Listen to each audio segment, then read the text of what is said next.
কয়েকটা ছবি এঁকেছি এইদিকে, আর কয়েকটা তার পাশে দুটো করে লেখা দিয়েছি।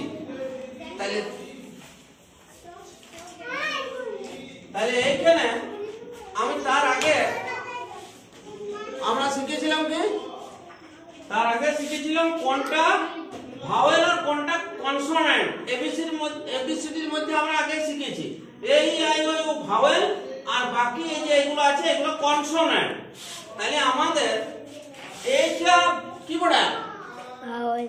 এইটা কি পড়া, ভাওয়েল। ওদের যে এইটা কি, এই যে জিনিসটা কি, ছবিটা কি, কিসের ছবি বলে, হ্যাঁ ছবি বলে, জোরে বলো জোরে, এটা কিসের ছবি বলে।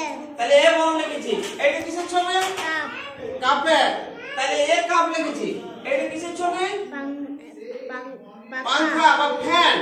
তাহলে এটা লিখেছি এ ফ্যান, এটা কিসের ছবি পেন, অ্যাপল। তাহলে অ্যান অ্যাপল লিখেছি, এ লিখি না, এটা কিসের ছবি এগ, ডিম। তাহলে অ্যান এগ লিখেছি, এটা কিসের ছবি, এটা এগুলো বলে বরফে ভর। তাহলে এইটা অ্যান লিখেছি। তাহলে এইগুলো এ বসাইলাম, এইগুলো অ্যান বসাইলাম কেন না, তার কারণ হচ্ছে কি, যখন আমরা এটা ব্যবহার করব তখন প্রথম অক্ষরটা সবসময় এইটা যদি কনসোনেন্ট থাকে তাহলে তার আগে আমরা এ বসাবো।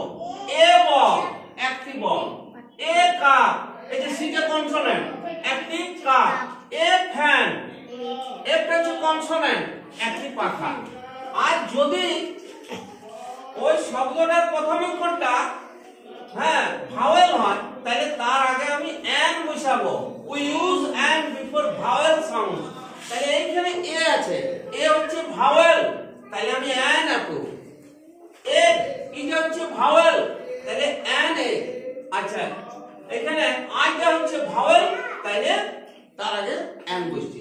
তাহলে কনসোনেন্ট প্রথম অক্ষরটা যদি কনসোনেন্ট থাকে কোন শব্দে তাহলে তার আগে এ বসবে, আর প্রথম অক্ষরটা যদি ভাওয়েল থাকে তাহলে তার আগে অ্যান বসবে।